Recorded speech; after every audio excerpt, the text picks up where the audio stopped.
Saudari-saudara dalam Tuhan Yesus Kristus, kita berjumpa dalam rangkaian ibadah keluarga di hari ini. Kita berterima kasih kepada Tuhan yang telah menjaga dan memberkati kita semua hingga di penghujung bulan Juli ini. Dan dalam perkenannya kita berada kembali di sekitar sabda Allah untuk kita renungkan bersama. Mari kita bersatu di dalam doa, memohon bimbingan Roh Kudus di dalam pelayanan sabda Allah. Mari berdoa. Kami mengucap syukur ya Bapa, Engkau telah hantar kami di Rabu terakhir di bulan Juli ini, dan dalam perkenan Tuhan boleh kembali berada di sekitar sabdamu. Kami mengucap syukur untuk bulan Juli di mana Engkau telah sertai kami dalam kehidupan kami sebagai keluarga, hari lepas hari di masa sulit ini, tapi tetap berpengharapan semata-mata karena Engkaulah tumpuan hidup kami. Firman-Mu akan kembali kami renungkan, karuniakan bagi kami kuasa Roh Kudus-Mu, agar dengan tetap berpengharapan kami membaca, merenungkannya kembali, lalu dengan penuh sukacita melakukannya dalam hari-hari kehidupan kami. Tuhan Yesus firman yang hidup bersabdalah, kami anak-anak-Mu mendengarkannya dalam kuat kuasa Roh Kudus dan dalam cinta Bapa di surga. Amin. Saudari-saudara dalam Tuhan Yesus Kristus, kita bersama-sama membuka kitab Yosua, pasalnya yang ke-14, ayatnya yang ke-16 hingga ayatnya yang ke-15 sesuai dengan daftar bacaan menurut Sabda Guna Dharma, Sabda Guna Krida hari Rabu ini. Yosua pasalnya 14, ayat 16 hingga ayatnya yang ke-6 hingga ayatnya yang ke-15, demikian kutipan menurut firman ini. Bani Yehuda datang menghadap Yosua di Gilgal. Pada waktu itu berkatalah Kaleb bin Yefune orang Kenas itu kepadanya, engkau tahu firman yang diucapkan Tuhan kepada Musa, abdi Allah itu, tentang aku dan tentang engkau di Kadesh Barnea. Aku berumur 40 tahun ketika aku disuruh Musa, hamba Tuhan itu, dari Kadesh Barnea untuk mengintai negeri ini. Dan aku pulang membawa kabar kepadanya yang sejujur-jujurnya. Sedang saudara-saudaraku yang bersama-sama pergi ke sana dengan aku membuat tawar hati bangsa itu. Aku tetap mengikuti Tuhan Allahku dengan sepenuh hati. Pada waktu itu Musa bersumpah katanya, sesungguhnya tanah yang diinjak oleh kakimu itu akan menjadi milik pusakamu dan anak-anakmu sampai selama-lamanya. Sebab engkau tetap mengikuti Tuhan Allahku dengan sepenuh hati. Jadi sekarang sesungguhnya Tuhan telah memelihara hidupku seperti yang dijanjikannya. Kini sudah 45 tahun lamanya sejak diucapkan Tuhan firman itu kepada Musa, dan selama itu orang Israel mengembara di padang gurun. Jadi sekarang telah berumur 85 tahun aku hari ini. Pada waktu ini aku masih sama kuat seperti pada waktu aku disuruh Musa. Seperti kekuatanku pada waktu itu, demikianlah kekuatanku sekarang untuk berperang dan untuk keluar masuk. Oleh sebab itu, berikanlah kepadaku pegunungan yang dijanjikan Tuhan pada waktu itu. Sebab engkau sendiri mendengar pada waktu itu bahwa di sana ada orang Enak dengan kota-kota yang besar dan berkubu. Mungkin Tuhan menyertai aku sehingga aku menghalau mereka seperti yang difirmankan Tuhan. Lalu Yosua memberkati Kaleb bin Yefune dan diberikannya Hebron kepadanya menjadi milik pusakanya. Itulah sebabnya Hebron menjadi milik pusaka Kaleb bin Yefune orang Kenas itu sampai sekarang ini, karena ia tetap mengikuti Tuhan Allah Israel dengan sepenuh hati. Nama Hebron dahulu ialah Kiryat Arba, Arba ialah orang yang paling besar di antara orang Enak, dan amanlah negeri itu berhenti berperang. Berbahagialah kita yang mendengarkan sabda Allah dan melakukannya. Terpujilah Tuhan Yesus Kristus. Haleluya. Bapak Ibu saudara-saudara dalam Tuhan Yesus Kristus, kita mungkin mengenal nama Kaleb. Kaleb atau nama Kaleb berarti gagah berani. Arti yang lain adalah bergerak dengan kecepatan dan kekuatan besar. Tapi menarik bahwa arti lain dari nama Kaleb ini adalah anjing. Anjing yang setia. Juga arti nama Kaleb tidak sabar. Jadi ada nama yang nuansanya, secara khusus arti nama Kaleb yang nuansanya menggugah. Gagah berani, bergerak dengan kecepatan dan kekuatan besar. Tapi ada sesuatu juga dari arti nama Kaleb, itu anjing. Tapi catatan anjing yang setia, juga tidak sabar.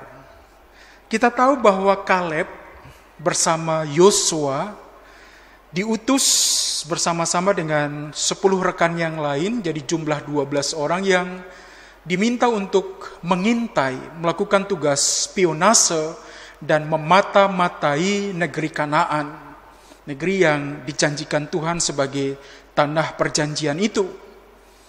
Dan mereka melakukan tugas pengintaian itu dengan baik, kembali lalu melaporkan itu kepada Musa sebagai pemegang kendali kepemimpinan. 10 diantaranya membawa berita buruk, tidak ada harapan, dengan kata lain agak sulit untuk bisa menembus dan meneroka atau memasuki menaklukkan Kanaan, karena terdiri dari giant people atau orang-orang besar raksasa dengan tembok-tembok berkubu itu. Tapi hanya 2 di antara mereka, yaitu Kaleb dan Yosua, yang memberikan kabar penuh pengharapan. Karena belajar dari pengalaman kepemimpinan Tuhan sendiri lewat kepemimpinan Musa selama dalam periode pengembaraan di padang gurun. Bersama dengan pengalaman itu jugalah mereka yakin bahwa Tuhan yang memegang kendali dalam pengharapan mereka untuk memasuki negeri yang dijanjikan itu. Dan pada waktu tugas spionase itu dilakukan, Kaleb berusia 40 tahun. Dan atas berita, kabar memprovokasi pengharapan, kekuatan, peneguhan tidak sendiri, ada reward, ada apresiasi yang kemudian diberikan kepada Kaleb, sebuah janji berupa pemberian tanah yang akan diberikan kepadanya dan kepada kaumnya. Dan menarik dalam narasi ini, berapa lama Kaleb menunggu hingga terpenuhi janji pemberian tanah yang menjadi bagiannya. Ternyata kita baca 45 tahun. 45 tahun masa penantian sampai kemudian diserahkan kepadanya. Dan itu pun seperti kita lihat bahwa Kaleb datang untuk meminta, dengan kata lain seakan-akan mengingat kembali tentang 45 tahun yang lalu ketika dia masih berusia 40 tahun, ketika melakukan tugas spionase, mengintai atau memata-matai dengan baik, lalu kemudian ada janji pemberian tanah kepadanya. Kini setelah 45 tahun masa penantian dengan usia sekarang 85 tahun, berarti dia datang untuk mengingatkan kembali tentang janji itu. Jadi sama seperti arti namanya yang gagah berani, bergerak dengan kecepatan itu, melakukan tugas spionase dengan baik.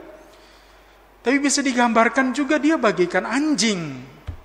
Tapi dalam kondisi yang semacam ini dia adalah anjing yang setia, yang kemudian datang kepada tuannya, lalu kemudian meminta apa yang kemudian menjadi bagiannya. Sesuatu yang manusiawi berdasarkan janji yang pernah diberikan kepadanya.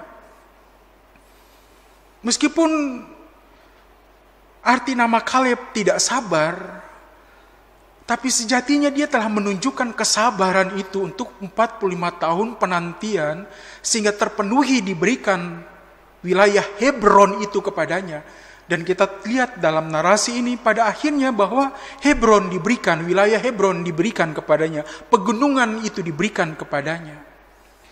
Dari sini kita belajar tentang apa arti sebuah ketekunan, sebuah bentuk dedikasi, loyalitas, bagikan anjing ya, tapi anjing yang setia, yang sungguh setia kepada tuannya, melakukan tugas tanggung jawab seperti yang kemudian yang dilakoninya, dan kemudian sang tuan memberikan apa yang menjadi jatah bagi anjing yang telah setia ini. Tapi itulah Kaleb yang memprovokasi kabar baik, memprovokasi kebaikan, memprovokasi pengharapan bersama-sama dengan Yosua, yang kemudian kepada Yosua diberikan kendali kepemimpinan oleh Musa untuk membawa umat itu berlanjut memasuki Kanaan. Sesuatu yang kemudian di dalamnya kita lihat betapa Kaleb pribadi yang integritasnya sungguh-sungguh teruji. Dia melakukan tugas spionase dengan baik, kembali dan melihat itu dalam kacamata Tuhan, dengan memberikan pengharapan kepada umat untuk tetap yakin bahwa Tuhan yang akan memegang kendali membawa mereka masuk ke dalam negeri yang dijanjikan itu, Kanaan. Untuk sebuah kekuatan yang kemudian diberikan berdasarkan kendali Tuhan dan bukan hanya karena kompetensi dirinya. Secara kasat mata 10 orang mengangkat realitas tentang sulit kondisi tanah Kanaan sebagai insecure land, tanah yang tidak aman, yang mengancam. Tapi Kaleb hadir dengan kacamata iman untuk sejauh mata memandang. Ia yakin bahwa inilah negeri yang dijanjikan itu, yang membawa pengharapan kepada umat, dan karenanya ia memprovokasikan pengharapan itu, seiring juga di dalam kekuatan, di dalam pengharapan atas kendali Tuhan. Dan proses inilah yang paling tidak mau kita pelajari. Untuk memaknai hari-hari dan kesetiaan kita untuk tetap fokus kepada penyelenggaraan Tuhan di tengah-tengah situasi yang insecure, yang tidak aman di hari-hari ini. Kita sudah sampai di akhir bulan Juli dan kita tahu tentang bagaimana kondisi pandemi yang belum juga kunjung melandai. Apa yang kemudian kita alami, kita hanya bisa melihat tentang hari esok. Kalau bukan karena kasih setia Tuhan, kita mungkin tidak bisa bertahan sampai di akhir Juli ini. Tetapi dalam kenyataannya kita masih bisa beribadah. Kita berada di sekitar sabda Tuhan di hari Rabu sebagai Rabu terakhir di bulan ini. Dan kemudian bersyukur untuk boleh dalam kesetiaan mengikuti setiap ibadah-ibadah itu sekalipun dalam tayangan secara daring atau online. Dan kita yakin kesetiaan itulah yang membentuk, memformasi kita untuk terus mendulang pengharapan. Dan kalau kemudian ketika kita telah mendulang pengharapan itu, kita siap untuk memprovokasi pengharapan itu kepada orang lain tentang sebuah bentuk kebaikan yang terus-menerus Tuhan berikan, seperti Kaleb. Dan apresiasi yang diberikan kepadanya bisa dibayangkan 45 tahun masa penantian untuk diberikan sebidang tanah Hebron seperti yang dijanjikan kepadanya itu. Dan usianya 85 tahun untuk kemudian menerima janji yang dijanjikan ini. Dan ini bukan hanya sekedar bagikan menerima sertifikat hak milik dengan mudah, tapi ini tentang persoalan dia masih harus berhadapan dengan orang-orang enak yang di dalamnya bertubuh kekar dan bertubuh raksasa itu. Tapi kita lihat betapa dia menyaksikan ketika tanah ini diberikan kepadaku seperti janji yang diberikan kepadaku 45 tahun yang lalu. Dan sekarang dalam usia 85 tahun, aku masih yakin Tuhan masih tetap memberikan kekuatan kepadaku untuk bisa menaklukkan tanah ini, berhadapan dengan orang-orang yang bertubuh besar itu. Dan optimisme ini melekat pada pribadi Kaleb. Pengharapan ini melekat pada dirinya. sehingga kesetiaan itu membingkai akan kehidupannya. Di masa lanjut usia pun kekuatan itu masih dia rasakan. Dan itulah yang mau kita pelajari dari spiritualitas Kaleb ini. Untuk apa yang mau kita alami, sama seperti kita belajar menjadi pribadi yang tabah. Kita belajar untuk pribadi yang belajar jatuh. Tidak hanya tentang gagah, berani, bergerak dengan kecepatan, kekuatan besar, tapi juga jatuh. Untuk sebuah kondisi bagikan seekor anjing, tapi anjing yang setia. Untuk mengalami hari-hari sulit bisa dibayangkan 45 tahun masa penantian sampai kemudian diberikan kepadanya seperti janji tanah yang akan diberikan kepadanya itu. Dan belajar untuk jatuh inilah yang paling tidak moga menjadi spiritualitas kita, belajar dari Kaleb juga. Bagaimana belajar tentang jatuh? Kalau kita belajar untuk bangun, saya yakin mungkin itu yang kita lihat terus-menerus, belajar untuk bangkit, belajar untuk bangun, belajar untuk kemudian punya kekuatan lagi, belajar kemudian di dalamnya untuk bangun dan menghadapi kembali dengan gagah berani. Tapi persoalan bagaimana dengan belajar untuk jatuh seperti Kaleb dalam masa penantian 45 tahun yang kemudian di dalamnya dia harus bertahan sampai dengan reward dan penghargaan itu diberikan kepadanya, dan itu pun ketika ia hadir dan datang meminta. Ia datang meminta dan di dalamnya penghargaan itu diberikan untuk sebuah penantian yang tak mudah. 45 tahun. Tapi itulah belajar untuk jatuh.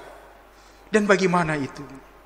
Saya tertarik dengan sebuah renungan pendek yang dibawakan oleh Romo Paul. Beliau adalah seorang pastor Yesuit, Serikat Yesus. Renungan pendek yang hanya berdurasi 1 menit.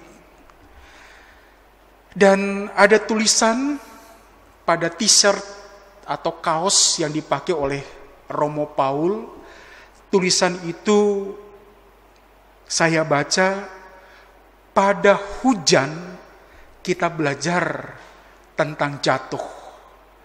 Jadi tulisan pada t-shirt atau kaos yang dipakai oleh Romo Paul yang membawa renungan berdurasi 1 menit itu.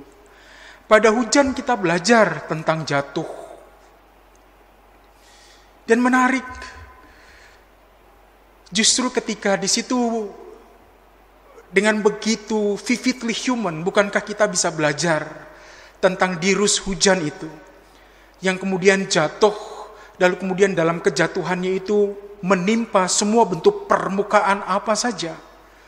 Tapi kemudian ia mengalir seiring dengan waktu, ia masuk dan menembus beragam macam pori-pori, dan terus mengalir secara natural sampai pada akhirnya bermuara pada sungai dan akhirnya sungai ke lautan itu, bukan? Dan dia menjalani itu, dirus hujan ini. Bahkan di dalamnya, dia bahkan memberi hidup kepada benih-benih yang mungkin telah menanti dengan lamanya di tanah kering kerontang itu. Dan ketika bersentuhan dengan dirus hujan ini, yang kemudian menimpa semua permukaan itu, dan di dalamnya berjumpa dengan benih, dan pada akhirnya memberikan kehidupan, dan benih itu pun tumbuh. Itulah hujan. Dan harus jatuh dulu. Jatuh dan kemudian justru memberi hidup. Sama seperti pengalaman tidak hanya sekedar sebagai seorang spionase yang gegap, gempita, gagah, berani, bergerak dengan kecepatan dan kekuatan besar. Tapi di saat-saat 45 tahun penantian untuk usia 85 tahun baru kemudian menerima reward itu. Berada dalam perendahan, berada dalam dimensi bagikan hujan yang memberikan pengajaran kepada kita tentang apa arti jatuh, tapi justru di dalamnya justru memberi kehidupan. Dan ini yang mau kita belajar di hari-hari sulit ini, untuk mengerti tentang kehadiran kita dalam perjumpaan dengan orang lain. dalam ruang perjumpaan di mana kita dan orang lain harus mengalami sebuah bentuk pertemuan yang tidak mudah dan tidak gampang. Sederhananya apa maksud saya, sekaligus mengakhiri renungan ini. Masker kayaknya menjadi identitas kita. Sampai dan dengan akhir Juli ini, masker selalu wanti-wanti diulang-ulang untuk kemudian diminta sebagai bagian dari protokol kesehatan kita pakai. Dan kalau mau jujur, tak jarang jenuh. Orang bosan sampai kepada titik ketika kemudian di dalamnya kayaknya sudah tak nyaman untuk menggunakan yang namanya masker ini. Tapi rupa-rupanya masker ini sekarang mengandaikan arti sebuah penghargaan dan profita atau kultur untuk menjunjung kehidupan. Karena dengan masker bukan hanya tentang kita memproteksi diri kita, tapi lebih daripada itu, kita menyelamatkan orang lain. Tapi itulah yang mau kita alami saat di hari-hari akhir ini, yang di dalamnya kita tidak belajar tentang apa artinya jatuh itu. Di saat-saat ketika kita belajar untuk ngalah, belajar di saat-saat ketika sudahlah untuk kepentingan orang lain, iya apa salahnya kita menggunakan masker sekalipun di dalamnya itu tidak nyaman.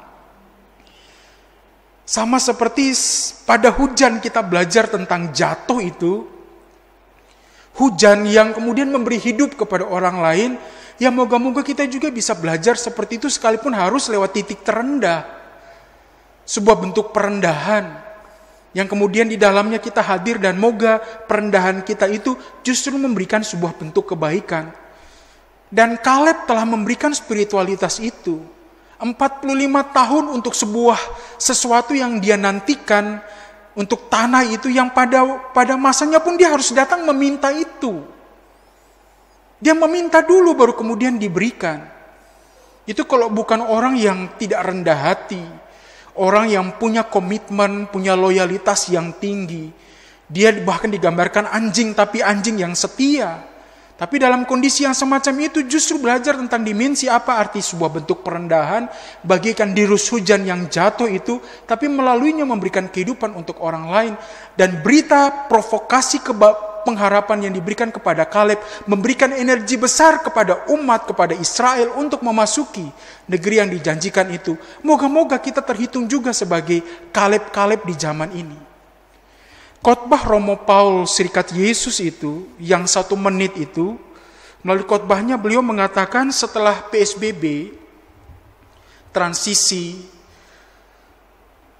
di mana ada relaksasi untuk itu, lalu segala sesuatu mulai kendor, ternyata di hari-hari Car Free Day, tercatat 22.000 pejalan kaki dan 18.000 orang bersepeda.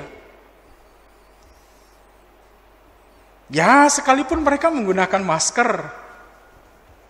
Jalan kaki dengan masker, bersepeda juga dengan masker yang menurut Romo Paul, menurut beliau, ahli kesehatan pun menggambarkan orang yang melakukan olahraga lalu kemudian menggunakan masker malah sebenarnya memberikan juga indikasi secara khusus kurang begitu baik bagi kesehatan.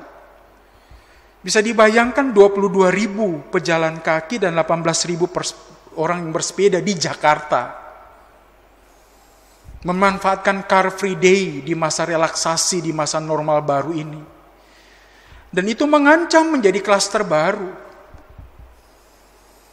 Kita berjuang untuk paling tidak hadir bagikan pribadi yang seakan-akan taat kepada protokol kesehatan, tapi tidak didukung oleh lingkungan. Yang dalam kondisi-kondisi yang semacam itu bisa kita bayangkan, Jakarta kini tidak ada satupun kelurahan yang bebas dari COVID. Semua sudah zona merah, alias semua wilayah telah terpapar. Marilah belajar rendah hati dengan situasi yang semacam ini. Yang dalam kondisi-kondisi yang semacam itu, apa artinya 22.000 pejalan kaki dan 18.000 orang bersepeda, lalu merasa bahwa mereka melakukan dalam rangka meningkatkan daya tahan atau imun tubuh mereka, tapi sejatinya menciptakan klaster baru. proses yang kemudian di dalamnya moga-moga kita belajar menjadi pribadi-pribadi yang rendah hati dan belajar pada hujan, supaya kita tahu tentang apa arti jatuh itu untuk kondisi yang kemudian di dalamnya kita menjadi rendah daripada orang lain, yang dalam kondisi yang semacam itu adalah sebagai bentuk wujud kebaikan bagi orang lain. Dan spiritualitas Kaleb ini kiranya menjadi kekuatan bagi kita semua untuk melangkah mengakhiri bulan Juli ini dan memasuki bulan Agustus untuk memprovokasi kebaikan itu dan masa penantian yang tidak gampang. 45 tahun dalam kesetiaan, dedikasi, sampai ketika ia menerima apresiasi, reward, dan penghargaan memperoleh tanah itu. Dan bagi kita yang mungkin dalam masa-masa penantian yang juga mungkin tidak kita pernah akan tahu sampai kapan, tapi dengan dedikasi, dengan pengabdian, hadir sebagai pejuang-pejuang yang menjunjung kultur kehidupan, profita, dengan terus-menerus sekalipun berada dalam kondisi rendah, bagaikan hujan dan belajar tentang jatuh itu. Tapi kita mau menjadi pribadi yang memprovokasi kebaikan, pakai masker, jaga jarak, cuci tangan, apa saja terus-menerus. Meskipun mungkin bagi orang lain itu menjadi sesuatu yang telah membosankan. Tapi moga kita tidak kendur. Kita yakin dan percaya apa yang mau kita lakukan dalam masa-masa sulit dengan hanya sekedar tindakan yang begitu sederhana ini. Pakai masker, cuci tangan, dan di dalamnya menjauhi kerumunan. Kita menjadi pejuang-pejuang bagi kehidupan. Moga kita tidak menganggap enteng tentang situasi sulit yang masih kita hadapi. Relaksasi yang kita alami ternyata justru memberikan peningkatan yang signifikan orang terpapar COVID-19. Moga kita menjadi pribadi yang tetap tahu diri, yang kemudian di dalamnya mengerti betul sebuah proses untuk hadir dan membawa kebaikan bagi orang lain, sebagai gereja, sebagai Kaleb-Kaleb di masa ini yang tidak kehilangan daya juangnya itu.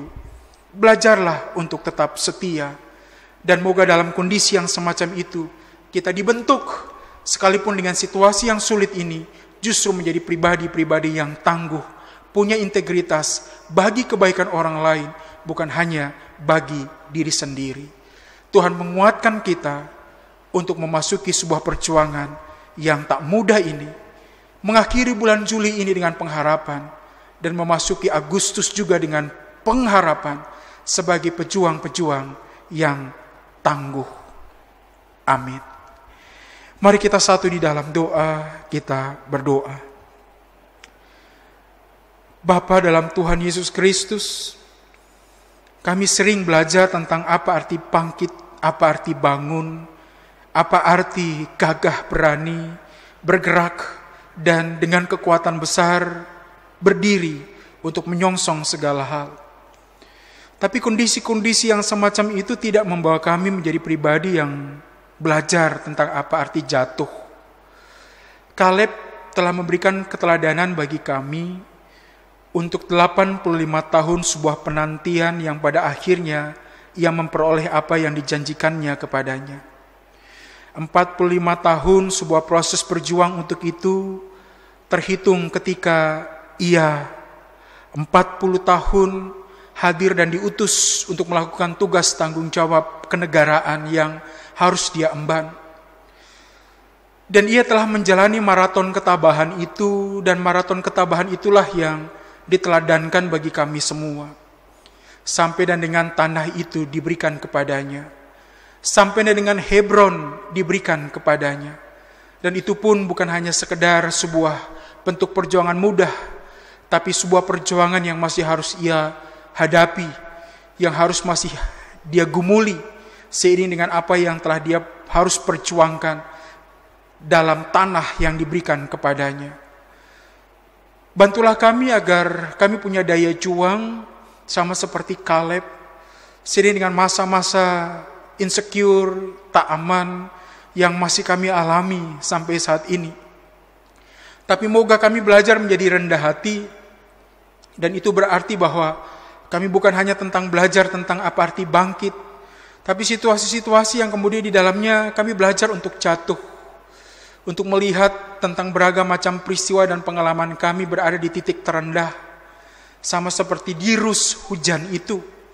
Tolonglah kami, sekalipun kami merendah, tidak berarti bahwa kami kehilangan harga diri kami. Kami merendah untuk sebuah kebaikan dengan kami memperjuangkan banyak hal untuk banyak orang.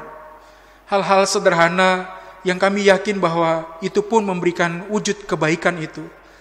Dan moga hal-hal sederhana yang kemudian di dalamnya kami belajar seperti hujan, untuk apa arti tentang jatuh itu, sama seperti kesetiaan yang harus dialami oleh Kaleb untuk masa penantian yang tak mudah dan maraton ketabahan yang ia jalani, tapi itu membentuk dirinya menjadi pribadi yang tangguh. Moga-moga adalah kita juga keluarga lepas keluarga yang akan menjalani hari-hari kami untuk tetap terus bertahan, memperjuangkan idealisme, mempertahankan kebaikan yang kami yakin sekecil apapun itu, sejauh itu membawa kemaslahatan dan kebaikan bagi orang lain, akan kami lakukan. Bantulah kami ya Tuhan Yesus sebagai suami istri, orang tua dan anak-anak, agar rumah tangga kami menjadi rumah pembelajaran tentang apa arti kami memaknai perendahan, merendahkan diri, hadir sebagai pribadi yang kemudian di dalamnya mengalah untuk banyak hal. Tapi ketika hal itu kami lakukan dengan maksud ideal dan mulia untuk sebuah kebaikan, biarlah kami lakukan itu untuk sebuah kebaikan yang kami mau perjuangkan, sekalipun itu mengandaikan kami resilient, kami bertahan, kami memperjuangkannya tidak dalam jangka waktu yang pendek, tapi jangka waktu yang panjang. Bantu kami karena kami yakin perjuangan kami itu tidak akan pernah sia-sia. Justru akan membentuk kami sehingga pada masa dan waktunya kami akan menuai sama seperti Kaleb untuk sebuah masa 45 tahun penantiannya dan bahkan sampai berumur 85 tahun ia memperoleh apa yang telah dijanjikannya itu dalam sebuah maraton ketabahan yang ia jalani dengan setia. Tuhan Yesus tolong kami agar rumah tangga kami menjadi rumah pembelajaran. Hal-hal sederhana agar kami menjaga protokol kesehatan, kiranya kami lakukan itu. Di dalam rumah utamanya maupun di luar rumah kami lakukan. Dengan pengharapan bahwa kami yakin pekerjaan kami Engkau berkati. Relasi-relasi kami sebagai bagian dari anggota rumah tangga Engkau berkati. Perjumpaan kami dengan sesama Engkau berkati. Sebagai bagian dari warga gereja kami juga Engkau berkati. Dan kami lakukan itu dalam kerelaan kami untuk dengan setia menjalani hari-hari kami dengan tabah, dan di dalamnya ya Tuhan Yesus Kristus, sekecil apapun kami yakin itu mulia dan berarti, apalagi untuk kebaikan bagi orang lain. Jika kami bagikan setitik dirus hujan, biarlah kami jatuh pada beragam macam permukaan, tapi kami mengalir dalam rencana dan kasih sayang Tuhan untuk memasuki relung-relung kehidupan, pori-pori dan alur-jalur di mana kami mengalir, sampai dengan kami tiba pada muara, lautan damai sejahtera-Mu, yang kami yakin ya Tuhan, pada masa yang indah, kami memperoleh itu. Jerih payah kami dalam Engkau tidak sia-sia, Tuhan memberikan kepada kami sebagai upah dalam perjuangan kami. Tolong kami agar menjadi Kaleb di masa ini, yang di dalam kasih dan cinta Tuhan, berjuang bagi kemuliaan dan bagi nama Tuhan saja. Berkati bangsa dan negara kami, pemerintah pusat hingga pelosok daerah, untuk juga tetap berjuang, memperjuangkan kemaslahatan bagi umat yang diayomi dan dipimpinnya. Berkati kami sebagai gereja yang tetap terus berjuang di tengah beragam macam keterbatasan pelayanan, tapi dalam kasih sayang dan cinta Tuhan, melakukan di dalam perkenan-Mu untuk sebuah usaha-usaha yang kiranya itu membawa kemaslahatan dan kebaikan bukan hanya bagi intern gereja, tapi juga bagi kebaikan banyak orang. Bantu kami agar kami belajar setia kepada hal-hal yang sederhana. Belajar kami untuk siap merendah. Belajar kami seperti kami belajar dari hujan untuk jatuh, tapi di dalamnya memberikan kebaikan bagi banyak orang. Dan tolong kami, jika kami punya kekuatan untuk bangkit berdiri, dan kami punya kekuatan untuk melakukan segala sesuatu dan menatap hari esok tak membuat kami arogan dan menjadi sombong, tapi tetap belajar bahwa segala sesuatu terjadi karena penyelenggaraan dan kekuatan serta kasih sayang Tuhan bagi kami semua. Sehingga kami melangkah dalam maraton ketabahan untuk menjalani hari yang Tuhan karuniakan itu dengan penuh syukur bahwa kami berarti itu karena kami berada dalam persekutuan yang indah dengan Tuhan. Dan persekutuan dengan Tuhan itu berarti ketika kami berarti dalam persekutuan yang indah dengan suami istri, anak-anak, bahkan hadir menantu, cucu, bahkan cicit dalam rumah-rumah tangga kami yang kemudian menjadi berkat dan rahmat bagi banyak orang. Terima kasih ya Bapa, ampunilah akan dosa dan salah kami, jadilah sesuai dengan maksud dan kehendak-Mu. Hanya dalam pengasihan Tuhan Yesus Kristus yang telah mengajar kami berdoa. Bapa kami yang di sorga, dikuduskanlah nama-Mu, datanglah kerajaan-Mu, jadilah kehendak-Mu di bumi seperti di sorga. Berilah kami pada hari ini makanan kami yang secukupnya, dan ampunilah kami akan kesalahan kami, seperti kami juga mengampuni orang yang bersalah kepada kami. Dan janganlah bawa kami ke dalam pencobaan, tapi lepaskanlah kami dari yang jahat, karena Engkau punya kerajaan dan kuasa dan kemuliaan sampai selama-lamanya. Amin. Ibu bapak, saudara-saudara, anak-anak dan kaum muda yang Tuhan kasihi, mari kita melangkah dalam pengharapan kekuatan dan kasih sayang Tuhan untuk hari esok yang lebih baik, karena kita diutus menjadi kawan-kawan sekerjanya, memprovokasi kebaikan bagi banyak orang. Belajarlah untuk merendah ketika kerendahan kita itu membawa kebaikan untuk orang lain. Kita berjumpa dalam perkenan Tuhan dalam ibadah di hari Rabu yang akan datang. Tuhan memberkati kita semua. Amin.